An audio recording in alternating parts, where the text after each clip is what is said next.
को एक देखकर होगा दुखी और राजवीर को ऑफिस के सीईओ वाले चेयर पर बैठे हुए देख शौर्य को लगेगा बड़ा शौक। जी हाँ दोस्तों, कुंडली भाग्य के आने वाले धमाकेदार एपिसोड में जब करण राजवीर को लूथरा इंडस्ट्री के ऑफिस में लेकर आ जाएगा और शौर्य जब पीछे पीछे ऑफिस में जाएगा, जहाँ पर करण राजवीर को अपना पूरा ऑफिस दिखाएगा और करण राजवीर को ऑफिस के सीईओ के केबिन में लेकर जाएगा और राजवीर को कहेगा कि देखो राजवीर, ये रहा हमारे ऑफिस का सीईओ का केबिन और ये रही तुम्हारी चेयर। जिसे सुनकर और देखकर राजवीर खुश हो जाएगा। जहाँ पर ऑफिस के केबिन में करण राजवीर का कंधा पकड़कर राजवीर को चेयर पर बिठाएगा और राजवीर ऑफिस के सीईओ के चेयर पर बैठेगा। तभी राजवीर के अंदर अपने डैड करण के लिए अलग ही खुशी होगी। यहाँ पर शौर्य करण और राजवीर को पता ना चले ऐसे केबिन के बाहर राजवीर को चेयर पर बैठा हुआ देखेगा। तभी शौर्य को काफी बड़ा झटका लगेगा और करण ऑफिस के केबिन में अपने बेटे राजवीर को प्राउडली देखेगा और करण अपने फोन में राजवीर की फोटो लेगा। तभी राजवीर की आंखों से अपने डैड करण के लिए आंसू आ जाएंगे और तभी करण राजवीर के पास आएगा और राजवीर को गले लगा लेगा। जिसे देखकर शौर्य को काफी बड़ा शौक लगेगा और शौर्य यह राजवीर और करण को एक होते हुए देख नहीं पाएगा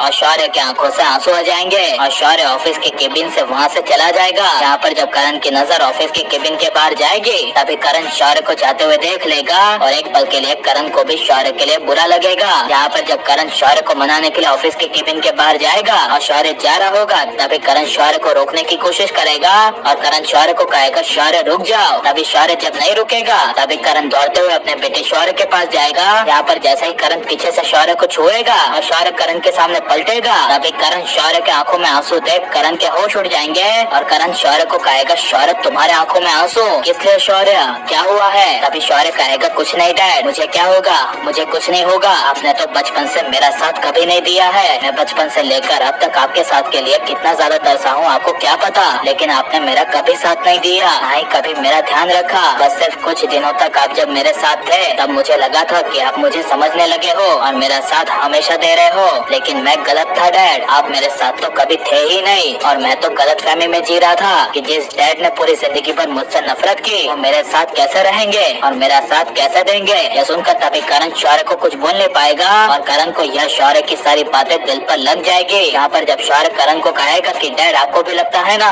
कहीं आपको भी लगा होगा ना कि आपने हमेशा सच में मेरे साथ गलत किया है, कभी मेरा साथ नहीं दिया और ना ही कभी मेरे साथ रहे हैं। तभी यह सुनकर करण अपने आप को एक्सेप्ट करते हुए कहेगा हाँ शौर्य, मैं ये सब एक्सेप्ट करता हूँ कि मैं कभी तुम्हारे साथ नहीं रहा हूँ, लेकिन मेरी बात को समझो शौर्य, इस कंपनी का सीईओ मुझे राजवीर को इसलिए बनाना पड़ा क्योंकि राजवीर तुम्हारा बड़ा भाई है। I mean, राजवीर तुम्हारा बड़ा भाई जैसा है, वो सब कुछ समझता है। वहीं तुम शौर्य तुम्हारे अंदर गर्म खून है और अभी तुम कंपनियों की कॉम्पिटिशन को समझे नहीं हो, उसमें गर्म खून नहीं चलता है शौर्य, बड़े बड़े डिसीजन लेने होते हैं। और तुम शौर्य फिक्र क्यों कर रहे हो, जिस जगह पर राजवीर है उस जगह पर तुम भी तो हो। राजवीर और शौर्य तुम दोनों को मिलकर ये सारे डिसीजन लेने हैं। लूथरा इंडस्ट्री की इस कंपनी को तुम दोनों को मिलकर आगे बढ़ाना है। इसे सुनकर तभी शौर्य कुछ बोल नहीं पाएगा और शौर्य दुखी होगा। तो करण को राजवीर को शौर्य को उसकी असली सच्चाई बता देनी चाहिए कि राजवीर और कोई नहीं बल्कि तुम्हारा असली भाई है।